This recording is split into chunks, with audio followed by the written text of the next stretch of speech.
الحمد لله نحمده ونستعينه ونؤمن به ونتوكل عليه ونعوذ بالله من شرور أنفسنا ومن سيئات أعمالنا من يهده الله فلا مضل له ومن يضلل فلا هادي له وأشهد أن لا إله إلا الله وحده لا شريك له وأشهد أن محمدا عبده ورسوله أرسله بالهدى ودين الحق ليظهره على الدين كله ولو كره المشركون اللهم صل على محمد وعلى آل محمد كما صليت على إبراهيم وعلى آل إبراهيم وبارك على محمد وعلى آل محمد كما باركت على إبراهيم وعلى آل إبراهيم إنك حميد مجيد أما بعد فإن خير الكلام كلام الله وخير الهدي هدي محمد صلى الله عليه وسلم وشر الأمور محدثاتها وكل محدثة بدعة وكل بدعة ضلالة وكل ضلالة في النار يا أيها الذين آمنوا اتقوا الله حق تقاته ولا تموتن إلا وأنتم مسلمون يا أيها الناس اتقوا ربكم الذي خلقكم من نفس واحدة وخلق منها زوجها وبث منهما رجالا كثيرا ونساء واتقوا الله الذي تساءلون به والأرحام إن الله كان عليكم رقيبا يا أيها الذين آمنوا اتقوا الله وقولوا قولا سديدا يصلح لكم أعمالكم ويغفر لكم ذنوبكم ومن يطع الله ورسوله فقد فاز فوزا عظيما أعوذ بالله من الشيطان الرجيم بسم الله الرحمن الرحيم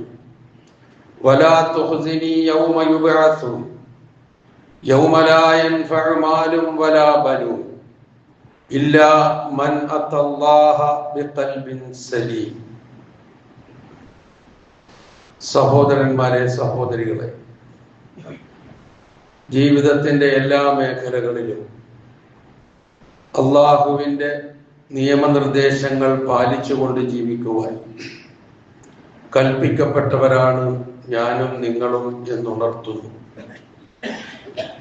അല്ലാഹു സുബ്ഹാനഹു വ തആല നാം ഏവരെയും മുത്തഖികളായി ജീവിക്കുവാനും മരണപ്പെടുവാനുമുള്ള തൗഫീഖ് നൽകി അനുഗ്രഹിക്കുമാറാകട്ടെ എന്ന് പ്രാർത്ഥിക്കുകയും ചെയ്യും. സൂറത്തു ശുഅറാ 26-ാം അധ്യായം, അതിലെ 3 ചെറു വചനങ്ങളാണ് ഞാൻ ഓതിക്കേൾപ്പിച്ചത്. ഖലീലുല്ലാഹി ഇബ്രാഹിം നബി അലൈഹി സ്വലാത്തു വസ്സലാമയുടെ ഹൃദയസ്പൃക്കായ ഒരുപാട് പ്രാർത്ഥനകൾ വിശുദ്ധ ഖുർആനിൽ നമുക്ക് കാണാം. പലതും അത് പിൻപറ്റിക്കൊണ്ട് നാം ഒക്കെ പ്രാർത്ഥിക്കുകയും ചെയ്യാറുണ്ട്. ഇബ്രാഹിം നബി അലൈഹി സ്വലാത്തു വസ്സലാമയുടെ മില്ലത്തുമായി ഏറ്റവും അധികം അടുത്തുള്ളവർ മുഹമ്മദ് നബി സല്ലല്ലാഹു അലൈഹി വസല്ലമയുടെ ഉമ്മത്ത് തന്നെയാണ്. ഇബ്രാഹിം നബിയുടെ മില്ലത്ത് പിൻപറ്റുവാൻ മുഹമ്മദ് നബിയോടും മുഹമ്മദ് നബിയുടെ അനുയായികളോടും വിശുദ്ധ ഖുർആൻ എടുത്തെടുത്ത് പറഞ്ഞത് നമുക്ക് കാണാം. ഇബ്രാഹിം നബി അലൈഹി സ്വലാത്തു വസ്സലാമയുടെ പ്രാർത്ഥനകൾക്ക് ഒരു സവിശേഷത നമുക്ക് കാണാൻ കഴിയുന്നത്, ഏതൊരു വിഷയവുമായി ബന്ധപ്പെട്ടാണോ പരാമർശിക്കപ്പെടുന്നത് അതുമായി ഇഴുകിച്ചേർന്ന ആഴത്തിൽ ബന്ധപ്പെടുന്ന പ്രാർത്ഥനയായിരിക്കും അദ്ദേഹത്തിന്റെ പ്രാർത്ഥനകൾ മിക്കതും. ഇപ്പൊ കഅബ പടുത്തുയർത്തി ഇബ്രാഹിം നബിയും ഇസ്മായിൽ നബിയും കൂടി ഒരു വലിയ കർമ്മമാണ് ചെയ്തത്, അള്ളാഹുവിന്റെ കൽപ്പന പാലിച്ചുകൊണ്ട്. ആ കൽപ്പന ശിരസാവഹിച്ചുകൊണ്ട് അത് അതേ രൂപത്തിൽ ചെയ്തു തീർത്തതിന് ശേഷം അദ്ദേഹം പ്രാർത്ഥിച്ച പ്രാർത്ഥന റബ്ബന തഖബ്ബൽ മിന്നാ ഇന്നക അന്തസ് സമീഉൽ അലീം ഇതായിരുന്നു. എന്നെ തുടർച്ചയായിട്ടുണ്ട്. ഞങ്ങളുടെ നാഥ, ഇത് ഞങ്ങളിൽ നിന്ന് നീ സ്വീകരിക്കണമേ, നീ എല്ലാം കേൾക്കുന്നവനും അറിയുന്നവനുമാണ്. ഇതാണല്ലോ അതിന്റെ അർത്ഥം. ഇബ്രാഹിം നബി അലൈഹി സ്വലാത്തു വസ്സലാം നമുക്കവിടെ പഠിപ്പിച്ചു തരുന്ന ഒരു വലിയ മാതൃക, ഒരു സന്ദേശം, ഒരു പാഠം. ഏതൊരു സൽക്കർമ്മം ചെയ്താലും അത് സ്വീകരിക്കാൻ അള്ളാഹുവിനോട് തേടണം എന്ന് തന്നെയാണ്. അപ്പൊ ഇങ്ങനെ ഓരോ സന്ദർഭങ്ങൾ നമുക്ക് കാണാം. ഇത് സൂറത്തു ശുറായില് 83-ാമത്തെ വചനം മുതൽ 89-ാമത്തെ വചനം വരെ ഇബ്രാഹിം നബി അലൈഹി സ്വലാത്തു വസ്സലാമയുടെ പ്രാർത്ഥനകളാണ്. അതിൽ ഏറ്റവും അവസാനത്തെ 3 വാചകങ്ങളാണ് ഞാൻ പറഞ്ഞു വെച്ചത്. വലാ തുഹ്സിനി യൗമ യുബഅസ്, എല്ലാവരെയും ഒരുമിച്ച് കൂട്ടപ്പെടുന്ന ദിവസം എന്നെ നീ അപമാനിക്കരുതേ. ആ എല്ലാവരെയും ഒരുമിച്ച് കൂട്ടപ്പെടുന്ന ദിവസത്തിന്റെ സവിശേഷത എന്താണ്? യൗമ ലാ യൻഫഉ മാലുൻ വലാ ബനൂൻ, സമ്പത്തോ സന്താനങ്ങളോ ഒന്നും ഒരു പ്രയോജനവും ചെയ്യാത്ത ദിവസമാണ്. ആ ദിവസത്തിൽ എന്നെ നീ അപമാനിക്കരുതേ. ആ ദിവസം ആ അപമാനത്തിൽ നിന്ന് രക്ഷപ്പെടുന്നവർ ആരാണ് എന്നാണ് തുടർന്ന് അദ്ദേഹം പറയുന്നത്. ഇല്ലാ മൻ അത്തല്ലാഹ ബിഖൽബിൻ സലീം, കുറ്റമറ്റ സംശുദ്ധമായ സുരക്ഷിതമായ ഹൃദയവുമായി അള്ളാഹുവിന്റെ അടുക്കൽ എത്തിയവരൊഴികെ വേറെ ആർക്കും ആ നിന്ദ്യതയിൽ നിന്ന്, അപമാനത്തിൽ നിന്ന് രക്ഷപ്പെടാൻ കഴിയില്ല. അതുകൊണ്ട് ആ ദിവസം എന്നെ നീ അപമാനിക്കരുതേ. ഒരു കാര്യം ഉറപ്പാണ്, മഹാനായ ഇബ്രാഹിം നബി അലൈഹി സ്വലാത്തു വസ്സലാമ അള്ളാഹുവിനെ സമീപിച്ചത് എങ്ങനെയാണ് എന്ന് വിശുദ്ധ ഖുർആൻ നമുക്ക് പറഞ്ഞു തരുന്നുണ്ട്. ഇത് ജാഅ റബ്ബഹു ബിഖൽബിൻ സലീം, അതേ വാക്ക് തന്നെ. തന്റെ രക്ഷിതാവിനെ സമീപിച്ചത് എങ്ങനെയാണ്? സലീമായ മനസ്സുമായിട്ടാണ്. എന്നുവെച്ചാൽ ആ മനസ്സിൽ കളങ്കമില്ല, ശിർക്കില്ല, കുഫ്റില്ല, ഫുസൂഖില്ല, ഇസ്യാനില്ല, ഒന്നുമില്ല. സംശുദ്ധമായ ഹൃദയം. അതുമായിട്ട് അള്ളാഹുവിനെ സമീപിക്കുകയും അള്ളാഹുവിന്റെ കൽപ്പനകൾ പൂർണ്ണമായും പകർത്തുകയും ശിരസാവഹിക്കുകയും മാതൃക കാണിച്ചു തരികയും ചെയ്ത ആ ഇബ്രാഹിം നബി അലൈഹി സ്വലാത്തു വസ്സലാമയാണ് അള്ളാഹുവിനോട് അതേ വാക്കെടുത്തുകൊണ്ട് പ്രാർത്ഥിക്കുന്നത്. വലാ തുഹ്സിനി യൗമ യുബഅസൂൻ യൗമ ലാ യൻഫഉ മാലും വലാ ബനൂൻ ഇല്ലാ മൻ അത്തല്ലാഹ ബിഖൽബിൻ സലീം. ഇത് ജാഅ റബ്ബഹു ബിഖൽബിൻ സലീം. ഇത് രണ്ടും ഖുർആനിൽ നമുക്ക് കാണാവുന്ന പ്രയോഗങ്ങളാണ് എന്ന് നാം മനസ്സിലാക്കുക. ഇവിടെ ആദ്യം വലാ തുഹ്സിനി എന്ന് പറഞ്ഞതും അവസാനം ഖൽബുൻ സലീം എന്ന് പറഞ്ഞതും ഒരല്പം വിശദീകരിക്കണം എന്ന് മാത്രമേ ആഗ്രഹിക്കുന്നുള്ളൂ. ഒന്ന് ഓർമ്മപ്പെടുത്തുകയാണ്. കാരണം ഇങ്ങനെയുള്ള പ്രാർത്ഥനകൾ ഉൾക്കൊള്ളുന്ന അല്ലെങ്കിൽ ഇതുപോലുള്ള സന്ദേശങ്ങൾ ഏറ്റവും പ്രസക്തമായ കാലത്തേക്ക് നാം കടക്കാൻ പോവുകയാണ് ഇൻഷാ അല്ലാഹ്. ജീവിതത്തിലുടനീളം നമ്മൾ അത് സൂക്ഷിക്കുകയും ശ്രദ്ധിക്കുകയും ചെയ്യണം എന്ന കാര്യത്തിൽ രണ്ടഭിപ്രായമില്ല. പക്ഷേ അതിന് കൂടുതൽ ഒരു കാലം അള്ളാഹു നമുക്ക് കനിഞ്ഞു നൽകുന്ന ദിവസങ്ങളിലേക്ക് നമ്മൾ കടക്കാൻ പോവുകയാണ്. അതുകൊണ്ട് ഇതിന്റെ ഒരു അന്തസ്സത്ത ഉൾക്കൊള്ളുക, ഒന്ന് ഓർക്കുക എന്നുള്ളതാണ് ഇതുകൊണ്ട് ലക്ഷ്യം വെക്കുന്നത്. ഇതിൽ ആദ്യം പറഞ്ഞത് വലാ തുഹ്സിനി യൗമ യുബഅസൂൻ. അപമാനം എന്ന് പറയുന്നത് നമുക്കാർക്കും സഹിക്കാൻ പറ്റുന്ന ഒരു കാര്യമല്ല. നമ്മുടെ ദൈനംദിന ജീവിതത്തിൽ, ഇഹലോക ജീവിതത്തിൽ നമ്മളെ ആരെങ്കിലും അപമാനിച്ചാൽ നമ്മളുടെ അവസ്ഥ എന്താ ഒന്ന് ചിന്തിച്ചു നോക്കുക. നമ്മൾ അങ്ങനെയുള്ള നാം അപമാനിതരാകുന്ന ഒരു സന്ദർഭം മരണാനന്തര ജീവിതത്തിലുണ്ട്, സൂക്ഷിക്കണം എന്ന് പറയുമ്പോൾ അവിടുത്തെ അപമാനം ഇവിടെ എന്തെങ്കിലും ഒരു കാര്യം പറഞ്ഞ് നമ്മളെ കുറിച്ച് ഒരു മോശമായ പ്രയോഗം നടത്തി, അല്ലെങ്കിൽ അങ്ങനെ എന്തോ ആകട്ടെ, നമ്മൾ അനുഭവിക്കുന്നവരാണ്. അപ്പൊ ആ നിലയിൽ എന്തെങ്കിലും ഒന്ന് ആയിക്കഴിഞ്ഞാൽ ചിലപ്പോൾ നമ്മൾ അതിൽ നിന്ന് രക്ഷപ്പെട്ട് മനസ്സ് മാറി നല്ലൊരവസ്ഥയിലേക്കൊക്കെ നമുക്ക് വരാൻ കഴിഞ്ഞെന്ന് വരാം. അല്ലെങ്കിൽ ആരിലൂടെ നാം അപമാനിക്കപ്പെട്ടുവോ അവർ നമ്മളെ സമീപിച്ചുകൊണ്ട് മാപ്പ് പറയുകയോ നമ്മളെ ഒന്ന് ഉത്ബുദ്ധരാക്കാൻ അല്ലെങ്കിൽ ഒന്ന് അവബോധം നടത്താൻ ശ്രമിക്കുകയോ ചെയ്താൽ ചിലപ്പോൾ നമ്മൾ കഴിച്ചിലായി എന്ന് വരും. ഇതൊന്നും നടക്കാത്തതാണ് യൗമ യുബഅസൂൻ എന്ന് പറഞ്ഞത്. ആ യൗമ യുബഅസൂന് പിന്നൊരു വിശേഷണവും കൂടി പറഞ്ഞതാണ്. ഇവിടെ നമ്മളുടെ സമ്പത്ത് ചിലപ്പോൾ നമുക്ക് ഉപകാരപ്പെടും, സന്താനങ്ങൾ ഉപകാരപ്പെടും, ഉറപ്പാണല്ല കാര്യം. എന്നാൽ ഇത് രണ്ടും ഒരു പ്രയോജനവും ചെയ്യാത്ത ദിവസം, ആ ദിവസത്തിൽ എന്നെ നീ അപമാനിക്കരുതേ എന്നാണ് ആ പറഞ്ഞതിന്റെ അർത്ഥം. എന്താണ് അവിടുത്തെ അപമാനം? പരലോകത്ത് ഖിയാമത്ത് നാളിൽ സമ്പത്തും സന്താനങ്ങളും ഉപകാരപ്പെടാത്ത ദിവസം നാം എങ്ങനെ അപമാനിതരാകും? എങ്ങനെയാണ് അതിന്റെ രൂപം? ആ രൂപവും വിശുദ്ധ ഖുർആൻ നമുക്ക് പറഞ്ഞു തരുന്നുണ്ട്. സൂറത്തു ആല ഇംറാന്റെ അവസാന ഭാഗം, റബ്ബനാ ഇന്നക മൻ തുദ്ഖിലിൻ നാറ ഫഖദ് അഖ്സൈത വമാ ലിൽസാലിമീന മിൻ അൻസാർ. അതാണ് ഖിയാമത്ത് നാളിലെ അപമാനം. ആ അപമാനം എന്നെ നീ അപമാനിക്കരുതേ എന്നാണ് ഇബ്രാഹിം നബി ചോദിക്കുന്നത്. ഉറപ്പാണ് അതിന്റെ ഓരത്ത് പോലും എത്തൂല ഇബ്രാഹിം നബി അലൈഹിസ്സലാത്തു വസ്സലാം എന്ന് നമുക്കറിയാം. അവിടെയാണ് നമ്മൾ ഇത് കൂടുതൽ ചോദിക്കേണ്ട ആവശ്യകത നമുക്ക് ബോധ്യപ്പെടുക. എന്താണ് ആ പറഞ്ഞതിന്റെ അർത്ഥം? സൂറ ആല ഇംറാനിലെ പ്രാർത്ഥന ഇന്ന ഫീ ഖൽഖിസ് സമാവാതി എന്ന് തുടങ്ങുന്ന അതിനുൾക്കൊള്ളുന്ന പ്രാർത്ഥനകൾ പ്രാർത്ഥിക്കുന്നവരും അറിയുന്നവരും ആണ് നമ്മളൊക്കെ.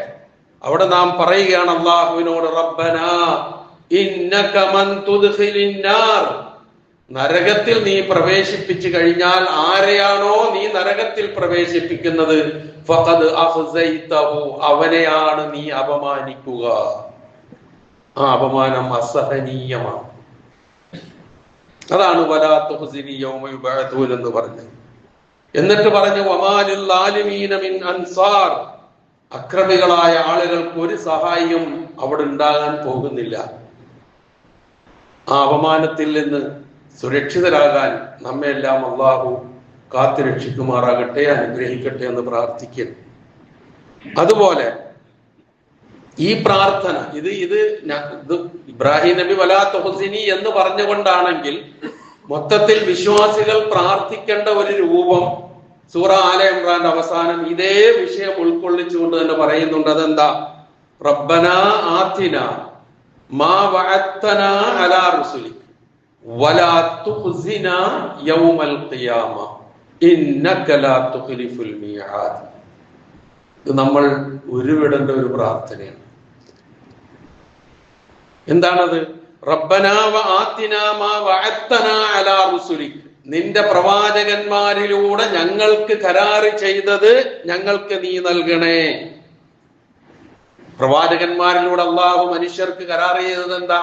നല്ല ജീവിതം ജീവിച്ചാൽ പരലോകത്തിൽ സൗഭാഗ്യമുണ്ട്, രക്ഷയുണ്ട്, അല്ലെങ്കിൽ ശിക്ഷയുണ്ട്. ഇതല്ലേ എല്ലാ പ്രവാചകന്മാരും ഒരേപോലെ പറഞ്ഞ കാര്യം. അത് ആ പ്രവാചകന്മാരിലൂടെ ഞങ്ങൾക്ക് നീ കരാറ് ചെയ്ത കാര്യമാണ്. അതുകൊണ്ട് ഞങ്ങൾക്കത് നീ നൽകണേ, ആ കരാറ് ഞങ്ങളിൽ പാലിക്കപ്പെടണേ. വലാ തുഖ്സിനാ യൗമൽ ഖിയാമ, ആ ഖിയാമത്ത് നാളിൽ ഞങ്ങളെ നീ അപമാനിക്കുകയും ചെയ്യരുതേ. ഇന്നക ലാ തുഖ്ലിഫുൽ മീആദ്, നീ കരാറ് ലംഘിക്കുകയില്ല. അല്ലാഹ് കരാറ് ലംഘിക്കുകയില്ല, ഉറപ്പാ. കരാറ് ലംഘിക്കുന്നത് നമ്മളൊക്കെയാണ്. ഇതാണ് വിഷയം. അപ്പൊ വലാ തുഖ്സിനാ യൗമൽ ഖിയാമ എന്ന് പറഞ്ഞ ആ പ്രാർത്ഥന വലാ തുഖ്സിനി യൗമ യുബഅസൂൻ എന്ന് പറഞ്ഞതുമായി നമ്മളൊന്ന് ബന്ധപ്പെടുത്തി നോക്കണം. ആ ഖിസിയ്, ഈ ഇഹലോകത്തുണ്ടാകുന്ന ഖിസിയോ അപമാനം പോലെ അല്ല പരലോകത്ത്. അത് നമുക്ക് താങ്ങാൻ പറ്റാത്ത അപമാനമായിരിക്കും. അത് നരക ശിക്ഷയിൽ കിടന്നെരിയുക എന്നതാണ് ആ അപമാനം. അതുകൊണ്ടാണ് അതിനോടൊരു കരുതൽ നിലനിർത്തിക്കൊണ്ട് ഇബ്രാഹിം നബിയുടെ ആ പ്രാർത്ഥനയുടെ ആദ്യ ഭാഗം. ഇനി അതിൽ നിന്ന് രക്ഷപ്പെടുന്നത് ആരാണ് എന്ന് പറഞ്ഞതാണ് ആ പ്രാർത്ഥനയുടെ അവസാന ഭാഗം. അത് ഖൽബുൻ സലീമുമായി വരുന്നവരാണ്. ഖൽബുൻ സലീം എന്ന് പറഞ്ഞാൽ കുറ്റമറ്റ ഹൃദയം. നമ്മളെ അള്ളാഹു ഇങ്ങോട്ട് പറഞ്ഞയച്ചത് അങ്ങനെയാണ്. ഉമ്മയുടെ ഗർഭപാത്രത്തിൽ നിന്ന് നമ്മളൊക്കെ പുറത്തേക്ക് വരുമ്പോൾ നമ്മളുടെ ഖൽബിൽ ഒന്നുമില്ല, സ്ഫടിക സമാനമാണ്, തെളിഞ്ഞതാണ്, ഒരു പുള്ളി അതിലില്ല.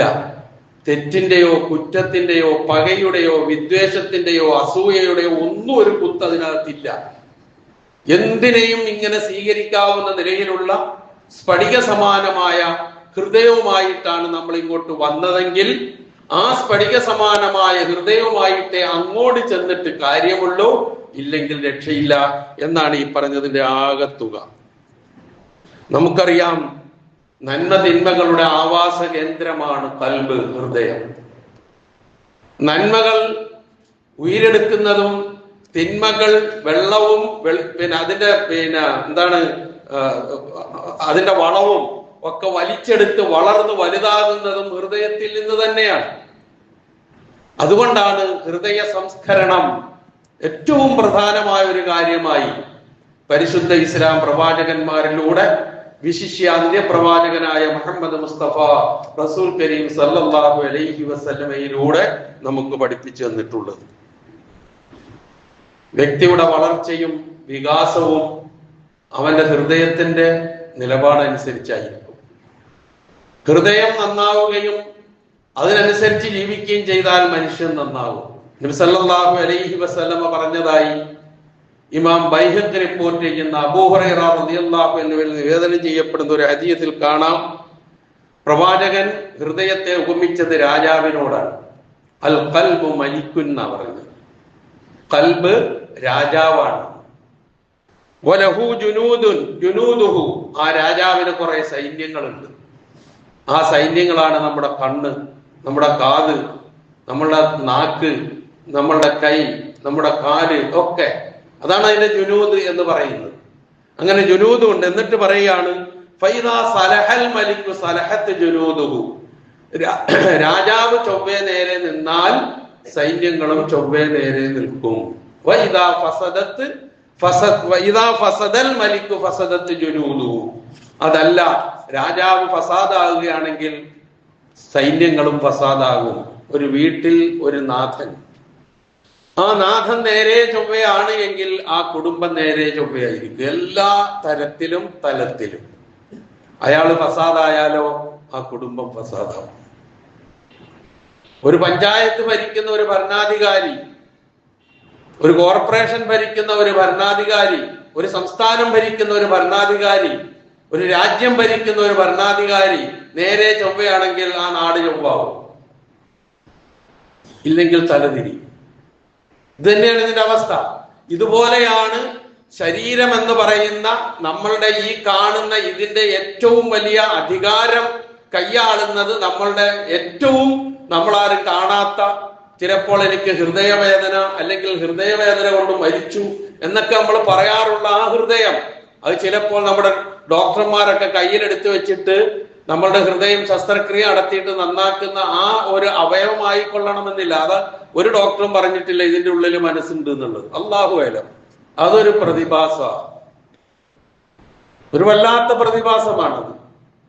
അപ്പൊ ആ നിലയിലാണ് അതിനെ വിലയിരുത്തുക. അത് നന്നാക്കുക എന്നുള്ളതാണ് ഏറ്റവും വലിയ ഉത്തരവാദിത്വം. അതുകൊണ്ടാണ് വിശ്വാസത്തിലൂടെ, സദാചാര നിഷ്ഠയിലൂടെ, സൽക്കർമ്മ നിരതരാകുന്നതിലൂടെ, പരലോക ഭയപ്പാടിലൂടെ ഒക്കെ ഇതിനെ സംസ്കരിച്ചു കൊണ്ടുപോകുന്നതിന് ഇടയ്ക്കിടെ ബോധവൽക്കരണം നടത്തുകയും ഉത്ബോധിപ്പിക്കുകയും ചെയ്യുന്നത് എന്ന് നാം മനസ്സിലാക്കുക. ഒന്നുകൂടി ഇതിനെ വ്യക്തമാക്കുന്ന വളരെ ദീർഘമായ ഒരു ഹദീസുണ്ട്. ഇമാം ബുഖാരിയും മുസ്ലിം റിപ്പോർട്ട് ചെയ്തിട്ടുള്ളതാണ്. അതിന്റെ അവസാന ഭാഗത്ത് നമുക്ക് കാണാം, അലാ വ ഇന്ന ഫിൽ ജസദി മുദ്ഗ ഇദാ സലഹത് സലഹൽ ജസദു കുല്ലുഹു വഇദാ ഫസദത് ഫസദൽ ജസദു കുല്ലുഹു അലാ വഹിയൽ ഖൽബ്. അറിയുക. അതിനു മുമ്പ് കുറെ കാര്യങ്ങൾ പറയുന്നുണ്ട്, ഹലാലിനെ കുറിച്ച്, ഹറാമിനെ കുറിച്ച്. ഈ ഹലാലിന്റെയും ഹറാമിന്റെയും ഇടയിൽ ഹലാലാണോ ഹറാമാണോ എന്ന് വേർതിരിച്ചറിയാത്ത നിലയിൽ സംശയാസ്പദമായ അവസ്ഥയിലേക്ക് പോകുന്ന കാര്യങ്ങൾ, ആ സംശയാസ്പദമായ കാര്യങ്ങളിൽ ചെന്ന് വീഴാതെ സുരക്ഷിതത്വം സൂക്ഷ്മത പാലിച്ചുകൊണ്ട് പോയാൽ അവൻ രക്ഷപ്പെട്ടു എന്നും, അതല്ല സംശയാസ്പദമായ കാര്യം ഹലാലാണോ ഹറാമാണോ എന്നറിയാതെ അതിൽ പോയി വീണാൽ ഹറാമിലാണ് പോയി വീഴുന്നതെന്നും ഒക്കെ അതിന്റെ മുമ്പിൽ പറയുന്നുണ്ട്. അതിനുശേഷം ഒരു മനോഹരമായ ഉപമയും അല്ലാഹു ഉപമിക്കുന്നുണ്ട്. ഏതുപോലെ? ഒരു ഇടയനെ പോലെ. ആ ഇടയൻ ഒരു പിന്നെ ഒരു ഒരു ഒരു സുരക്ഷിത മേഖലയുടെ ചുറ്റും നിർത്തിയിട്ട് അവന്റെ മൃഗങ്ങളെ മേയ്ക്കുന്ന ഒരിടയൻ അവൻ അശ്രദ്ധ കാണിക്കുമ്പോഴേക്കും ചിലപ്പോൾ ആ മൃഗം അതിന്റെ ഉള്ളിൽ കടന്ന് അത് തിന്നിട്ടുണ്ടാകാം. അത്ര പറയുന്നുണ്ട് ഹദീസ്, ഇങ്ങനെ വിശദീകരിക്കുന്നുണ്ട്.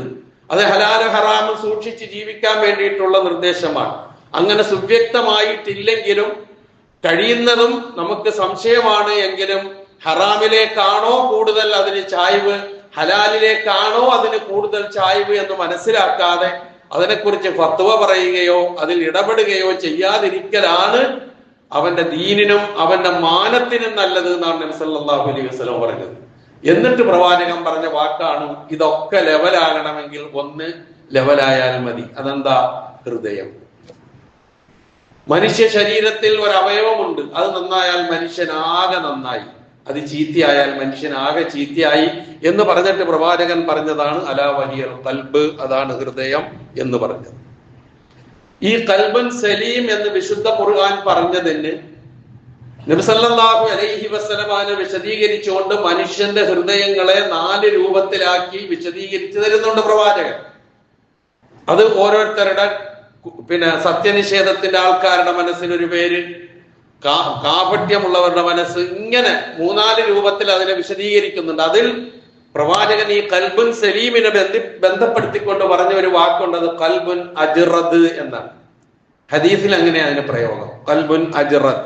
അജ്റദ് എന്ന് പറഞ്ഞാൽ നേരത്തെ പറഞ്ഞതുപോലെ ദീപസമാനം പ്രകാശപൂരിതമായ നിഷ്കളങ്ക ഹൃദയം, ഒരു അഴുക്കുമില്ലാത്ത ഹൃദയം.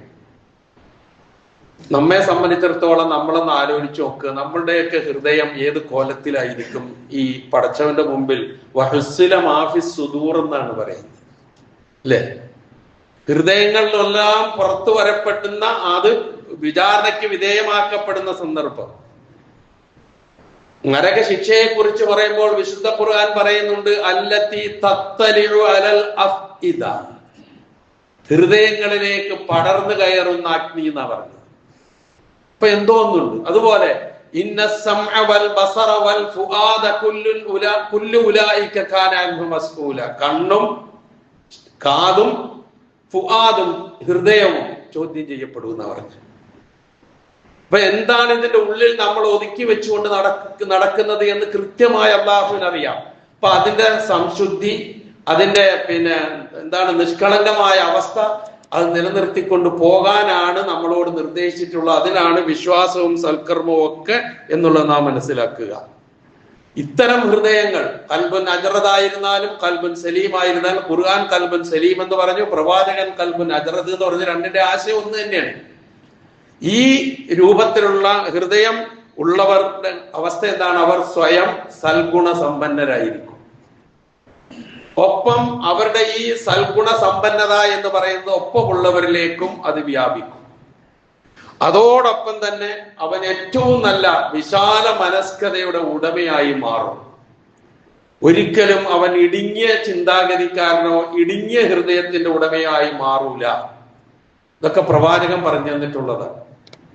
നബി സല്ലല്ലാഹു അലൈഹി വസല്ലമയുടെ അടുക്കൽ ഒരു മനുഷ്യൻ വന്നിട്ട് ചോദിച്ചു, അയ്യൻ നാസി അഫ്ളൽ, അള്ളാഹുവിന്റെ റസൂലെ ഏറ്റവും നല്ല മനുഷ്യൻ ആരാ? പ്രവാചകന്റെ മറുപടി, കുല്ലു മഹ്മൂമുൽ ഖൽബി സാദിഖുൽ ലിസാൻ, സത്യസന്ധമായ നാവുള്ള വൃത്തിയുള്ള ഹൃദയമുള്ള ഒരാളാണ് എന്ന് പറഞ്ഞു. അപ്പൊ സഹാബത്ത് ചോദിച്ചു, ഈ സത്യസന്ധമായ നാവ്, സദൂഖുൽ ലിസാൻ എന്ന് പറഞ്ഞാൽ ഞങ്ങൾക്ക് മനസ്സിലാവും. മഹ്മൂമുൽ ഖൽബ് എന്ന് പറഞ്ഞ് തിരിഞ്ഞിട്ടില്ല. അതാരാ? ഇപ്പൊ നബി സല്ലല്ലാഹു അലൈഹി വസല്ലം പറഞ്ഞു, ഹുവ തഖിയ്യുൻ നഖിയ്യു ലാ ഇസ്മ ഫീഹി വലാ ബഗിയ ഫീഹി വലാ ദില്ല വലാ ഹസദ. ഇതാണ് നബി സല്ലല്ലാഹു അലൈഹി വസല്ലം പറഞ്ഞത്. അങ്ങനെ മഹ്മൂമുൽ ഖൽബ ആകുന്നവനെ ജനങ്ങളിൽ ഉത്തമനാവുകയുള്ളൂ എന്ന് പഠിപ്പിച്ചിട്ട് എന്താണ് മഹ്മൂമുൽ ഖൽബ് എന്ന് പറയുകയാണ്. അത് ഹുവ തഖിയ്യു, ഭക്തിയുള്ള മനസ്സ്, തഖ്വയുള്ള മനസ്സ്. അന്നഖിയ്യു, മാലിന്യമുക്തമായ കറകളില്ലാത്ത മനസ്സ്. അല്ലദീ ലാ ഇസ്മ ഫീഹി, അതിൽ കുറ്റകരമായ പാപകരമായ കാര്യമുണ്ടാവില്ല. വലാ ബഗയ ഫീഹി, അതിൽ കുറ്റവാസനയോ അതിക്രമമോ ആ മനസ്സിൽ നിന്നുണ്ടാവില്ല. വലാ ഗില്ല വലാ ഹസദ, പകയുണ്ടാവൂല, അസൂയ ഉണ്ടാവൂല. ഒന്നിരുന്ന് ചിന്തിച്ചു നോക്ക് നമ്മളെ കുറിച്ച്. ഈ പറഞ്ഞതിൽ ഏതാണ് ഇല്ലാത്തത്? എല്ലാം ഉണ്ടോ? ഒന്ന് ചിന്തിച്ചു നോക്ക്. ഒന്ന് തഖ്വയാണ് പറഞ്ഞത്. 2 നെഖ്യി എന്ന് പറഞ്ഞാൽ സംശുദ്ധമായത്, കറകളില്ലാത്തത്. 3 പറഞ്ഞത് ഇസ്മാണ്, കുറ്റം. 4 പറഞ്ഞത് അതിക്രമം, കുറ്റവാസന. 5-മത്തത് പറഞ്ഞത് പകയാണ്, വിദ്വേഷമാണ്. 6-മത് പറഞ്ഞത് അസൂയ. ഇതൊന്നുമില്ലാത്ത മനസ്സിന്റെ ഉടമ ആരോ അവനാണ് മഹ്മൂമുൽ ഖൽബ്, അവനാണ് ജനങ്ങളിൽ ഏറ്റവും ശ്രേഷ്ഠൻ എന്ന് പറഞ്ഞത് മുഹമ്മദ് മുസ്തഫ റസൂൽ കരീം സല്ലല്ലാഹു അലൈഹി വസല്ലം. ചിന്തിക്കുക ഞാനും നിങ്ങൾ. ഇല്ലെങ്കിൽ മാറാനും മാറ്റാനും നമുക്ക് കഴിയണം. ഹൃദയം നിറയെ പകയും, ഹൃദയം നിറയെ അസൂയയും വിദ്വേഷവും വെച്ചു പുലർത്തിക്കൊണ്ട് നമസ്കരിച്ചിട്ട്, നോമ്പ് പിടിച്ചിട്ട്, സൽക്കർമ്മങ്ങൾ ചെയ്തിട്ട് എന്ത് കാര്യം? കാരണം എല്ലാ നന്മകളെ അതൊക്കെ ഇല്ലാതാക്കും. നമ്മളുടെ ഒരു പ്രാർത്ഥന നമുക്ക് പഠിപ്പിച്ചു തന്നിട്ടുണ്ടല്ലോ വിശുദ്ധ ഖുർആൻ. റബ്ബന ഇഗ്ഫിർ ലനാ വലിഇഖ്വാനിന അല്ലദീന സബഖൂനാ ബിൽ ഈമാൻ വലാ തജ്അൽ ഫീ ഖുലൂബിനാ ഗില്ലൻ ലില്ലദീന ആമനൂ. വിശ്വാസികളോട് പകയുള്ള ഹൃദയമാക്കരുതേ ഞങ്ങളുടെ ഹൃദയം, അതേ ഉള്ളൂ. ക്ഷമിക്കുക ആ പദം പ്രയോഗിച്ചത്. അങ്ങനെയുള്ള പകയും വിദ്വേഷവും അസൂയയും, ഇങ്ങനെ അസൂയയെ കുറിച്ച് പ്രവാചകൻ പറഞ്ഞത് എന്താ? ഇയ്യാക്കും വൽ ഹസദ് ഫഇന്നൽ ഹസദ യഅകുലുൽ ഹസനാതി കമാ തഅകുലുൻ നാറുൽ ഹതബ്. വിറക് തീ തിന്ന് നശിപ്പിക്കുന്നത് പോലെ മനുഷ്യന്റെ സർവ്വ ഹസനാത്തുകളെയും തിന്നുകളെയും പറഞ്ഞത്. അത്ര ഗൗരവവും അത്ര സൂക്ഷിക്കുകയും ശ്രദ്ധിക്കുകയും ചെയ്യേണ്ട ഒരു കാര്യമാണ് അസൂയ എന്ന് പറയുന്നത്. എന്താണ് ഈ സാധനം എന്ന് ആരെയും പഠിപ്പിക്കേണ്ട ആവശ്യമില്ല. തന്നെയുമല്ല, നമ്മൾ ആലോചിച്ച് നോക്ക്, മനുഷ്യ സമൂഹത്തിലെ ഏറ്റവും ആദ്യത്തെ കൊലപാതകം, മനുഷ്യ സമൂഹത്തിലെ ആദ്യത്തെ കൊലപാതകം എന്തേ കാരണം? ഇത് രണ്ടുമാണ്, അസൂയയും പകയും. വേറെ ഒന്നും അതിന്റെ പിന്നിലില്ല. ഇന്നും നടക്കുന്ന കൊലപാതകങ്ങളുടെ ബേസ് അന്വേഷിച്ച് ചെന്നാൽ ഇത് രണ്ടുമല്ലാതെ വേറൊന്നും ഉണ്ടാവില്ല. മറ്റു പല ബാഹ്യമായ കാര്യങ്ങളും നമ്മൾ വായിക്കുകയും പറയുകയും ചെയ്യുന്നുണ്ടെങ്കിലും ഉടലെടുക്കുന്നത് ഇവിടെ നിന്നാണ്. ഇതിന്റെ എല്ലാം അവൻ അങ്ങനെയോ, എന്നാ അവനെ അങ്ങനെ വിട്ടുവിടല്ലോ, ഈ ഒരു ചിന്ത, ഈ ഒരു മനസ്സ്, ഇത് തന്നെയാണ് നമ്മുടെ ജ്യേഷ്ഠ സഹോദരന്മാർക്ക് സംഭവിച്ചത്. വിശുദ്ധ ഖുർആൻ ആ കാര്യം നമുക്ക് പറഞ്ഞു തരുന്നുണ്ടല്ല. ഖാബീലിന്റെയും ഹാബീലിന്റെയും ചരിത്രം, അതിലേക്കൊന്നും ഞാൻ പോകുന്നില്ല. കാരണം ഇതാ, വേറൊന്നുമല്ല. വത്ലു അലൈഹിം നബഅ ഇബ്നൈ ആദം, ആദമിന്റെ 2 മക്കളുടെ വൃത്താന്തം നീ അവർക്ക് ഓതി കേൾപ്പിക്കുക. പ്രവാചകനോട് പറയാണ്, നമുക്ക് പറഞ്ഞു തരാൻ ആ സംഭവം. മനുഷ്യ സമൂഹത്തിലെ ആദ്യത്തെ 2 സഹോദരങ്ങളാണത്. ആ 2 സഹോദരങ്ങൾക്കും ഇത് ഉണ്ടാകാനുള്ള കാരണം, ഇത് ഖറബാ ഖുർബാനൻ, 2 ആളും ബലികർമ്മം നടത്തി. ഫതുഖുബ്ബില മിൻ അഹദിഹിമ, 2-ൽ ഒരാളിൽ നിന്ന് സ്വീകരിക്കപ്പെട്ടു. വലം യുതഖബ്ബൽ മിനൽ ആഖർ, മറ്റേ ആളിൽ നിന്ന് സ്വീകരിക്കപ്പെട്ടില്ല. അപ്പൊ സ്വീകരിക്കപ്പെടാത്തവനാരോ അവൻ മറ്റവനോട് പറഞ്ഞു, സ്വീകരിച്ചവനോട് പറഞ്ഞു, ലഅഖ്തുലന്നക, നിന്നെ ഞാൻ വെറുതെ വിടൂല, നിന്നെ ഞാൻ കൊന്നിരിക്കും. നീ ഞാനും ഒരുമിച്ചല്ലേ ചെയ്തത്, എന്നിട്ട് നിന്റേത് സ്വീകരിക്കുക, എന്റേത് സ്വീകരിക്കാതിരിക്കുക എനിക്ക് സഹിക്കാൻ പറ്റില്ല. അതുകൊണ്ട് എന്റെ മുമ്പിൽ ഒരൊറ്റ വഴിയേ ഉള്ളൂ, നിന്നെ കൊല്ലുക, ലഅഖ്തുലന്നക. എന്താ പറയോ? ആ സന്ദർഭത്തിൽ മറ്റേ സഹോദരന്റെ ഒരു വാചകമുണ്ട്. എന്താണെന്നറിയോ? അത് നീ പറഞ്ഞിട്ട് കാര്യമില്ല. ഇന്നമാ യതഖബ്ബലുല്ലാഹു മിനൽ മുത്തഖീൻ, അല്ലാഹു കർമ്മം സ്വീകരിക്കുന്നത് മുത്തഖീങ്ങളിൽ നിന്ന് മാത്രമാണ്. അതൊരു വല്ലാത്ത വാചകമാണ് ആ പറഞ്ഞത്. എപ്പോഴും നമ്മൾ ഓർക്കേണ്ട ഒരു വാചകവുമാണ്. അള്ളാഹു കർമ്മങ്ങൾ സ്വീകരിക്കുന്നത് മുത്തഖീങ്ങളിൽ നിന്നാണ്, കാട്ടിക്കൂട്ടലുള്ളവരിൽ നിന്ന് അത് സ്വീകരിക്കില്ല. എന്ന് വെച്ചാൽ നീയും ഞാനും എന്നെയും നിന്നെയും വേർതിരിക്കുന്ന ഒരു ഘടകമാണ് ഈ പറഞ്ഞ തഖ്വ. അതുള്ളവരിൽ നിന്നേ അള്ളാഹു സ്വീകരിക്കുകയുള്ളൂ. അതുകൊണ്ടായിരിക്കാം എന്റെ സ്വീകരിച്ചത് നിന്റെ തിരസ്കരിച്ചത് എന്നുള്ള ആശയം അങ്ങോട്ട് പറഞ്ഞു കൊടുക്കുക. പക്ഷെ സംഭവം നമുക്കറിയാം, കൊല്ലൂ എന്ന് പറഞ്ഞു കൊല്ലുക തന്നെ ചെയ്തു. അപ്പൊ ഈ ലോകത്ത് ഏറ്റവും കൂടുതൽ ശ്രദ്ധിക്കേണ്ട ഒരു സംഗതിയാണ് ഈ പറഞ്ഞത്, പകയും അസൂയയും എന്ന് പറഞ്ഞു. ഇതില്ലാത്ത മനസ്സാകണമെങ്കിൽ ആ മനസ്സ് മഹ്മൂമുൽ ഖൽബ് അല്ലെങ്കിൽ ഖൽബുൻ സലീം അല്ലെങ്കിൽ ഖൽബുൻ അജ്റദ് ഒക്കെയായി മാറേണ്ടതുണ്ട് എന്നുള്ളതാണ്. അതാണ് വിശ്വാസം കൊണ്ട് കർമ്മം കൊണ്ടും ആ ഹൃദയം സ്ഫുടം ചെയ്തെടുക്കണം. വലാകിന്നല്ലാഹ ഹബ്ബബ ഇലൈക്കുമുൽ ഈമാന വസയ്യനഹു ഫീ ഖുലൂബിക്കും വകറഹ ഇലൈക്കുമുൽ കുഫ്ര വൽ ഫുസൂഖ വൽ ഇസ്യാൻ ഉലൈക ഹുമുർ റാഷിദൂൻ. സൂറത്തുൽ ഹുജറാത്തിലെ വചനം പരിചിതമാണ്. ഇതെല്ലാം കൂടി നമ്മളൊന്ന് ചേർത്ത് മനസ്സിലാക്കുക. അതുകൊണ്ടാണ് റസൂൽ സല്ലല്ലാഹു അലൈഹി വസല്ലമ ഈ വിഷയം ഉൾപ്പെടുത്തിക്കൊണ്ട് നിങ്ങൾക്ക് ഏറ്റവും ഇഷ്ടകരമാകേണ്ടത് ഈമാനാണ്, വിശ്വാസമാണ്. അതാണ് ബേസ്. അത് ശരിയായ രൂപത്തിലായാൽ പാപക്കറകളൊക്കെ കുറയും. ആ ഹൃദയത്തിൽ നിന്ന് കുറേശ്ശെ അത് മാറിക്കൊണ്ടിരിക്കും. അതോടൊപ്പം തന്നെ അങ്ങനെ പാപക്കറകളില്ലാതെ ഈമാൻ ഏറ്റവും ഇഷ്ടപ്പെട്ടതായി മാറിയിട്ട് ആ ഹൃദയം ആ ഈമാൻ കൊണ്ട് സയ്യനഹു ഫീ ഖുലൂബിക്കും, അലങ്കരിക്കും അല്ലാഹു. അതാണ് ഏറ്റവും പ്രകാശം ചൊരിയുന്ന സ്ഫടിക സമാനമായ മനസ്സ് എന്ന് പറഞ്ഞ അതുകൊണ്ടാണ്. എന്നിട്ട് പറഞ്ഞു, നിങ്ങൾക്ക് അല്ലാഹു കുഫറും ഫുസൂക്കും ഇസ്യാനും അവിശ്വാസവും പിന്നെ അനുസരണക്കേടും അതുപോലെ തന്നെ അധർമ്മവും ഒക്കെ നിങ്ങൾക്ക് വെറുപ്പുള്ളതാക്കി മാറ്റും. അങ്ങനെ ആകുമ്പോഴേ മനസ്സ് സലീമാകുന്നുള്ളൂ എന്ന് തിരിച്ചറിയാൻ നമുക്ക് കഴിയും. തെറ്റുകളോടുള്ള നമ്മളുടെ മനോഭാവം, ശരികൾ നമ്മൾ ചേർത്ത് പിടിച്ചുകൊണ്ട് മുന്നോട്ട് പോവുക, അത് ജീവിതത്തിലുടനീളം വേണം. അതിന് ഒന്നുകൂടി നമ്മളെ പാകപ്പെടുത്താൻ പറ്റുന്ന നിലയിലുള്ള ഒരു നല്ല അവസരം അല്ലാഹു സുബ്ഹാനഹു വ തആല വർഷത്തിൽ കരിഞ്ഞു നൽകുന്നതാണ് പരിശുദ്ധ റമദാൻ. ആ റമദാനിലേക്കാണ് നാം ഒരു വെളിപ്പാട് അകലെ ഇപ്പൊ വന്നു നിൽക്കുന്നത്. മനസ്സ് നന്നായി ഒന്ന് ഒരുക്കുക മനസ്സിനെ. ഈ പറഞ്ഞതുപോലെ പടച്ചവനോട് തേടിക്കൊണ്ട്, അതുപോലെ ഈ കാര്യങ്ങൾ ഇങ്ങനെയുള്ള ഒരു നല്ല അവസ്ഥയിൽ മനസ്സ് നിലനിൽക്കണമെങ്കിൽ അള്ളാഹുവിനെ കുറിച്ചുള്ള ഓർമ്മ എപ്പോഴും നമുക്കുണ്ടാകണം. അള്ളാഹു സുബ്ഹാനഹു വ തആല നമുക്ക് നൽകുന്ന ഒരു രണ്ട് മൂന്ന് ഓഫറുകൾ ഉണ്ട് വിശുദ്ധ ഖുർആനിൽ. ഒന്നെന്താണെന്നറിയോ? ഫദ്കുറൂനി അദ്കുറുക്കും, എന്നെ നിങ്ങൾ ഓർക്കുക, അപ്പൊ നിങ്ങളെ ഞാനും ഓർക്കാം. രണ്ട്, വഷ്കുറൂലി വലാ തക്ഫുറൂൻ, എന്നോട് നിങ്ങൾ നന്ദിയുള്ളവരാവുക, നന്ദികേട് കാണിക്കരുത്, എന്നാൽ ഞാൻ നിന്നോട് നന്ദിയുള്ളവനാകും.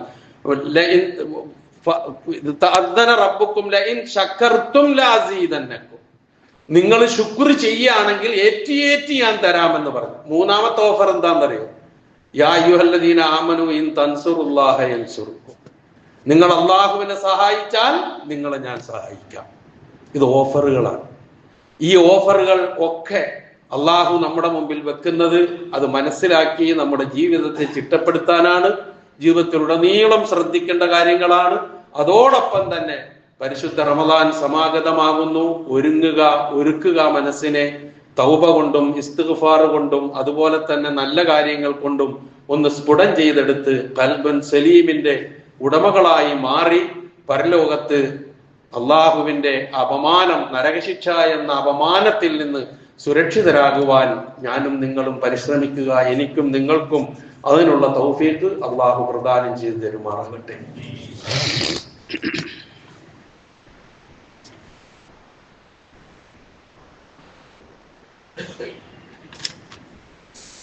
അൽഹംദുലില്ലാഹ് الذي هدانا لهذا وما كنا لنهتدي لولا أن هدانا الله والصلاة والسلام على أشرف الأنبياء والمرسلين وعلى آله وصحبه ومن تبعهم بإحسان إلى يوم الدين اتقوا الله عباد الله.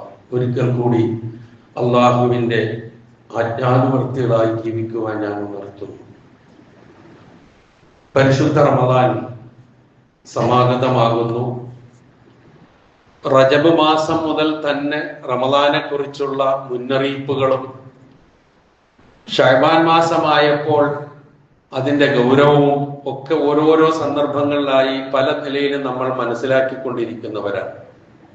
പ്രാർത്ഥിക്കുക അള്ളാഹുവിനോട് പൂർണ്ണമായ ആരോഗ്യത്തോടെ ആസന്നമാകുന്ന റമദാനെ എല്ലാ അർത്ഥത്തിലും സ്വീകരിക്കാനും വ്രതമനുഷ്ഠിക്കാനും സൽക്കർമ്മങ്ങളിൽ ജാഗരൂകരാകാനും ഒപ്പം പാപത്തിൽ നിന്ന് മുക്തരായി അള്ളാഹുവിനെ കണ്ടുമുട്ടാനുമുള്ള ആ ശ്രമത്തിന് വേണ്ടിയുള്ള പ്രാർത്ഥനകൾ നമ്മുടെ നമ്മിൽ നിന്ന് സദാ ഉണ്ടായിക്കൊണ്ടിരിക്കുക. അള്ളാഹു നമ്മെ അനുഗ്രഹിക്കുമാറാകട്ടെ. ഈ റമദാൻ മാസമാകുമ്പോൾ സാധാരണയായി ഏറ്റവും കൂടുതൽ നമ്മുടെ സമൂഹത്തിൽ നടക്കുന്ന ഒരു കാര്യമാണ് മറ്റ് സാധുക്കളായ ആൾക്കാരെ ചേർത്ത് പിടിക്കുക എന്നുള്ളത്. അത് റമദാന് മുമ്പ് തന്നെ നമ്മൾ തുടങ്ങാറുണ്ട്. എന്ന് പറഞ്ഞാൽ റമദാൻ മാസമാകുമ്പോൾ നോമ്പ് തുറക്കുന്നതിന് വേണ്ടിയും നോമ്പ് അനുഷ്ഠിക്കുന്നതിന് വേണ്ടിയും ഒക്കെ ആഹാരത്തിന് വേണ്ടി ബുദ്ധിമുട്ടുന്ന ആൾക്കാർക്ക് കിറ്റുകൾ നൽകുക എന്നുള്ളത് എല്ലാ ആൾക്കാരും ചെയ്യുന്ന, പള്ളികൾ കേന്ദ്രീകരിച്ചുകൊണ്ട് ചെയ്യുന്ന കാര്യങ്ങളാണ്. കഴിഞ്ഞ വർഷം നിങ്ങളുടെയൊക്കെ സഹകരണത്തോടു കൂടി അള്ളാഹുവിന്റെ അനുഗ്രഹത്താൽ ഏതാണ്ട് 500ഓളം കുടുംബങ്ങളെ അങ്ങനെ കിറ്റ് നൽകി സഹായിക്കാൻ നമുക്ക് കഴിഞ്ഞിട്ടുണ്ട്.